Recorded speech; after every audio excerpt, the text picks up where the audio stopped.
Hey everybody, thanks for tuning in. As always, this is Erik Brown, real estate agent here in Beverly Hills, and I've got a very good friend of mine, Joseph Levy. Now, Joseph would be considered a extremely technically proficient lending professional. He's got almost 30 years in the business. He's with RPM Mortgage. I don't know if you know this, Joe, but I have referred to him as the wizard because of the types of things that he can do with lending products is pretty phenomenal. So Joe and I wanted to have a quick conversation with you about several things that are happening in the mortgage industry. So like what's happening with the changing economy, what's happening with our new president, what's happening with products. So let's just jump right in. The first things first, we obviously have a new president. So what does that mean to mortgage products? What does that mean to interest rates? Take it away. Good morning, Erik. Nice to chat with you about these things. We've seen a tremendous amount of volatility in the market since the election day. Let's face it, a lot of this came as a surprise to us, the outcome of the election. But the market reacted in a very negative way with regard to interest rates. Interest rates jumped. They've spiked. In all my years in this industry, I'm not certain I've ever seen such a significant jump in the interest rates that I had seen on the few days after the election. And quick, right? Like a span of days, weeks. It was an incredible spike within a week, and it just kept rising. However, the world has changed once again. It's been 4 months since the election, and we've seen a calming in the markets with regard to the expectation of Trump. We all know the stock market has been doing extremely well in its support of the Trump policies, anticipating continued economic expansion, no doubt about it. Interest rates, interestingly, in the past month have settled back down. The central bank, as we know, has increased interest rates slightly, and we expect that there will be one or two more interest rate increases this year. However, we can never really predict the outcome of interest rates, even though the discount rate, which often we refer to as the prime rate as an end result, has increased incrementally. We have seen mortgage rates drop in the past month. And so that's been a refreshing change to see a drop in interest rates. And not a lot of people know that. Like that the market obviously always fluctuates, but it's actually fluctuated in a downward trend over the course of the past several weeks. Now, again, I say this often, nobody has a crystal ball, so we can't make a prediction of where it's going to be in the next 2 months or the next 6 months or by the end of the year. But I get, and I'm sure you get this as well, I'll get people that will ask me about timing the market. When's the best time to buy? What do you tell them? Like, what do you say regarding rates? Well, I'm looking at rates, but I'm also looking at our down payments. Many of us have our money in the stock market. Some of us go to our retirement accounts and borrow money from our retirement accounts for our down payments. The stock market has been flirting with all-time highs, and it's still relatively close to that high that we recently experienced. So in terms of liquidating for a down payment, the stock market is one place that we could be looking. We could be looking at our retirement plans to borrow against that, and that would be a loan, so that you're not eating away at your retirement balances, but you're able to borrow from that so that you can come up with something closer to the traditional down payment. Right. But what is a down payment these days? It's really a wild number. For example, if we went with a VA loan, we're talking about a 100% loan up to $424,000 with a FICO score of 560. That's a very low FICO. And we'll go 100% to 636 if you have a FICO score of 600, which also is very low. So no down payment, you just come in with the closing costs. Right. And so, that would be the escrow fees, the title insurance, just a de minimis amount.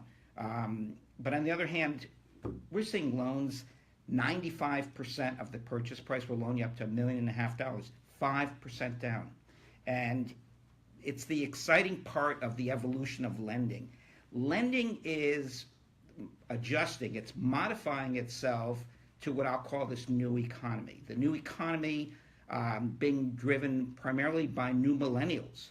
And the new millennials are an area that I'm hoping we can get into Yeah. as an interesting challenge coming forward that we're already creating value added to those buyers. So you've touched on a couple of really great points. So we're in a time in our history as a country where we've got this, and I've talked about this before, we've got this huge shift. We've got 70 plus million baby boomers that are downsizing, and we've got 80 million millennials that are now the bulk of their purchase power is starting to remove itself from rental and start to jump into housing. What does that mean for the lending world? What does it mean for millennials? If you think we're a country of, 330, 350 million people, give or take. 80 million of them are millennials. And so you have all of these people that are now coming into the housing market with a specific set of circumstances. What are you seeing in the lending world? Erik, you're talking about a great spectrum when you talk about the baby boomers who are retiring on one end of the spectrum and the new millennials that are replacing them, looking for their first or second homes. But new millennials generally being what you just referred to in your newsletter as those people that have been living at home with their parents, or those who are burdened with student loans, which is just an incredible proportion of those new millennials. Our mortgage lending market is reacting and adapting to the new set of challenges that the new millennials are providing us. For standard lending, we're generally looking at 43% of your income, and let's just use an even number of $10,000 a month. So if I'm earning $120,000 a year or $10,000 a month, government rules say that we can go to 43% of your gross monthly income. So $4,300 can provide you with all that portion can be earmarked for mortgage, taxes, insurance, and any long-term debt obligations. What are long-term debt obligations? That's your student loans, your car loans, credit cards that aren't paid in full. Well, in an area like Southern California, where we have higher priced real estate, that happens very quickly. So we're moving to embrace this new buying market segment by relaxing some of our standards. For example, I'm talking about the 43%. Well, that's under Fannie Mae and Freddie Mac, the standard government-backed loans, where that's a hard and fast rule. We do have some flexibility with what we call automated underwriting, where we could go to 49%. However, that's hard and fast, 49%, and we're done.